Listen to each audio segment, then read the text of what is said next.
¿Qué tal? Muy buenas tardes. Los saludo en el nombre del Señor, de poder continuar disfrutando de estas semanas en el cual estuvimos terminando la octava semana del libro de Gálatas, el cual nos muestra la filiación de vivir y andar por el Espíritu.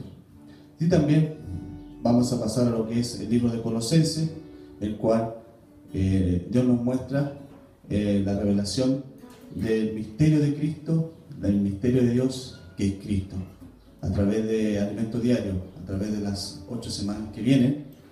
Vamos a estar viendo todo lo que respecta al libro de Colosenses y vamos a hacer un paréntesis en cuanto a lo que es este libro que se llama Ser como Dios en vida y en naturaleza. De cierta forma, vamos a estar estudiando este libro, el cual compone de 5 capítulos, el cual el capítulo 1 nos habla de la vida y la naturaleza de Dios, las experiencias de Pedro. También en el capítulo 3 también nos habla de cuáles fueron las experiencias de Pedro, y así como también en el capítulo número 4 también nos muestra a Job, un hombre perfecto y recto, y finalizando con el capítulo 5 de la amplia entrada en el reino eterno. Como les decía, vamos a estar disfrutando semana a semana lo que es cada capítulo de este libro, el cual tiene como título Ser como Dios en vida y naturaleza. Primeramente vamos a revisar lo que es la introducción, y dice que el Pedro retratado en los evangelios, en el libro de los Hechos de los Apóstoles, y el Pedro que escribió las 12 epístolas, aquel Pedro originalmente impulsivo, pasó por un largo proceso de disciplina del Señor, maduró y fue perfeccionado, al punto de dejar atrás palabras tan sencillas y profundas, que revelan su discernimiento sobre el Señor y su propósito. En su primera epístola nos relata con respecto a la vida divina, y en la segunda nos habla sobre la naturaleza de Dios. Al tratar sobre la vida divina, comienza por la regeneración, el cual nos habla 1 de Pedro 1:3, que dice: Bendito el Dios y Padre de nuestro Señor Jesucristo, que según su grande misericordia nos hizo renacer para una esperanza viva por la resurrección de Jesucristo de los muertos. Amén. La vida y la naturaleza de Dios.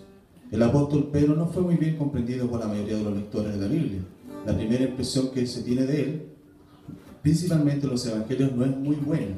Él fue expuesto en varios pasajes bíblicos como alguien que era precipitado e impulsivo, tanto en su hablar como en liderar a los demás discípulos en diversas situaciones.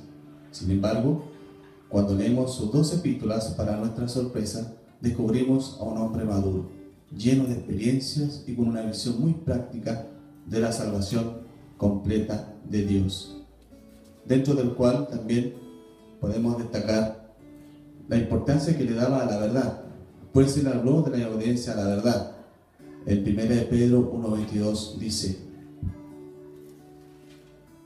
habiendo purificado vuestras almas por la obediencia a la verdad, mediante el Espíritu, para el amor fraternal no fingido, amaos unos a otros entrañablemente de corazón puro.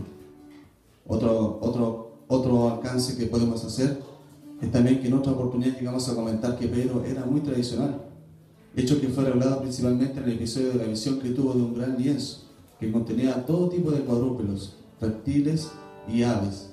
Él se negó a comer aquellos animales, pues los consideraba comunes e inmundos, a pesar de que Dios les dijo que comieran.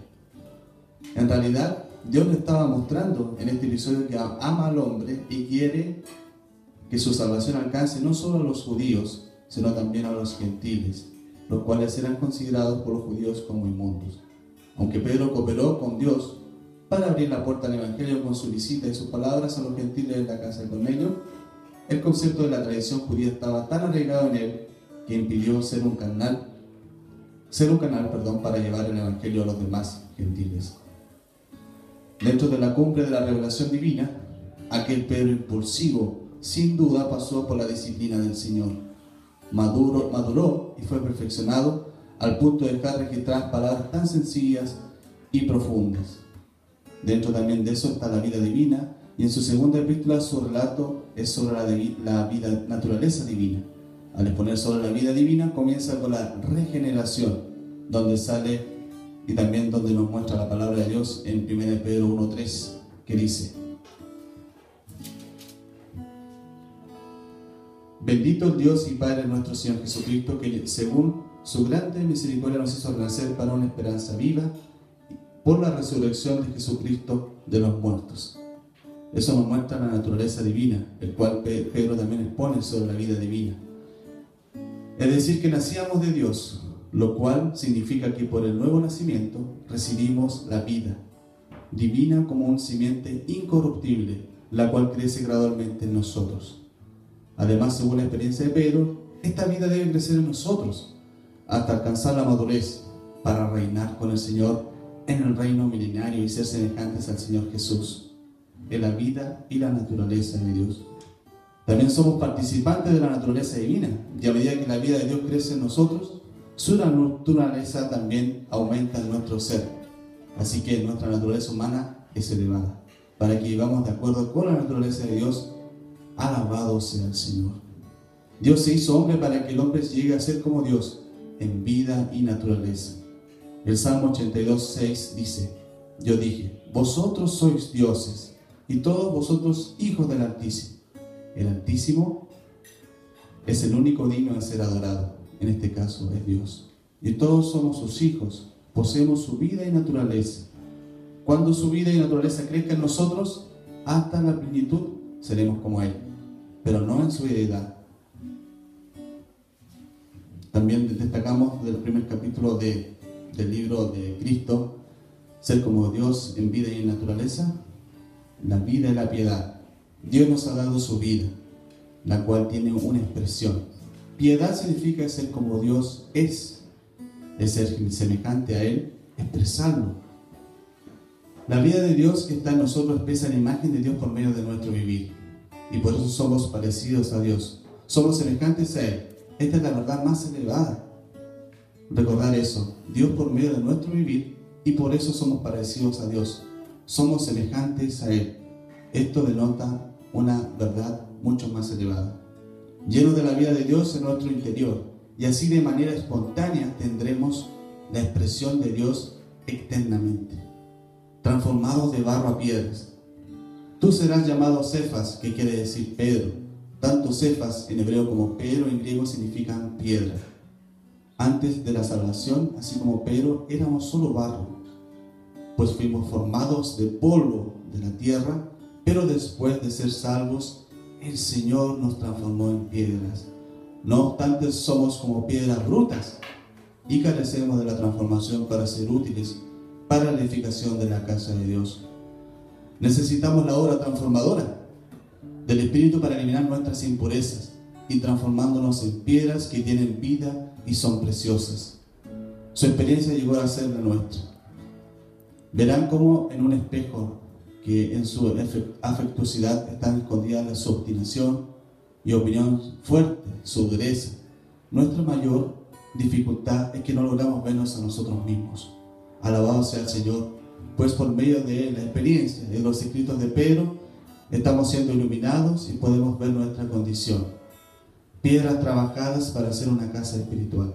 El Señor reservó una porción especial para Pedro, por eso trabajó en él cuidadosamente, pues como una piedra dura, como una piedra natural, no era útil para Dios. El Señor dijo en Mateo 16: y yo también te digo que tú eres Pedro, y sobre esta roca edificaré mi iglesia, y las puertas del Hades no prevalecerán contra ella.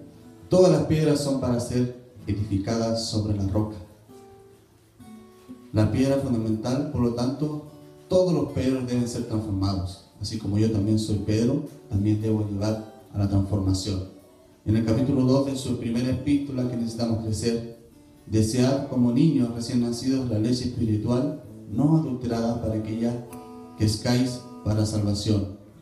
La transformación sucede solamente por el crecimiento de la vida divina en nosotros. Y por otro lado, los elementos naturales de la piedra bruta necesitan ser eliminados por medio del fuego.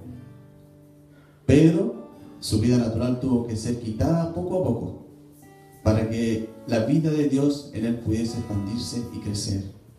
Si alguno quiere venir en pos de mí, niéguese a sí mismo y tome su cruz y sígame. Porque todo aquel que quiera salvar su vida la perderá, y todo el que pierda su vida por causa de mí la hallará. En Mateo capítulo 16, versículos 24 y 25. Versículo 25. Pedro recibió del Padre la revelación con respecto a Cristo, el misterio de Cristo.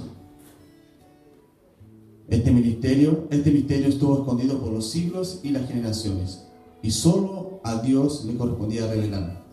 Nadie lo conocía hasta que Dios le concedió la revelación a Pedro. En aquella ocasión, Simón Pedro le respondió a Jesús: tú eres el Hijo, el Cristo, el Hijo del Dios viviente. Entonces le respondió Jesús: bienaventurado eres, Simón, hijo de Jonás, porque no te lo reveló carne ni sangre, sino mi Padre que está en los cielos. Jesús reveló su propio misterio, que es la iglesia. Y yo también te digo que tú eres Pedro, y sobre esta roca edificaré mi iglesia, y las puertas del Hades no prevalecerán contra ella. Pero Jesús no sufría y no moría en la cruz. La iglesia no sería engendrada. La obra de redención no podía ser realizada y nadie podría ser salvo. Por eso Jesús le dijo a Pedro: quítate delante de mí, Satanás, me eres tropiezo, porque no pones la mira en las cosas de Dios, sino en las de hombres. Detrás de la bondad natural. El mismo Pedro fue usado por Dios para revelar a Cristo. Fue usado enseguida por Satanás para intentar impedir que Jesús fuese a la cruz. Es por eso que podemos compartir en este capítulo 1 todo lo que es la vida y la naturaleza de Dios. Espero que hayan tenido alguna lección y también podamos comer y madurar esta palabra en este capítulo número 1, el cual vamos a estar disfrutando esta semana, y posteriormente la semana siguiente podamos estar expresando las experiencias de Pedro en el capítulo número 2 del libro Ser como Dios en vida y en naturaleza. Que esté muy bien. Gracias.